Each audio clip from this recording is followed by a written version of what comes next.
Есть две новости. Хорошая и плохая. Ну, давай сначала хорошего. Твой самый талантливый интерн Лобанов прелестился благами минералогии и сбежал от тебя ко мне. Действительно хорошая новость. Только не рассчитывай на алименты. Я и не рассчитываю. Но есть и плохая. Какая?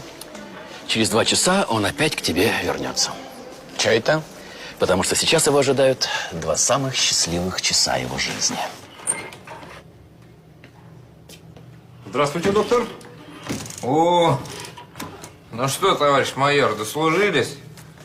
Проходите, садитесь, посмотрим, чем вас там наградили. Вы меня не поняли, доктор. Я вам солдат привел на плановый осмотр.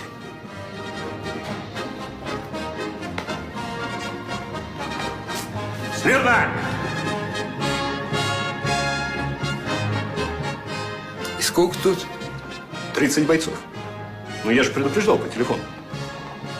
Блин,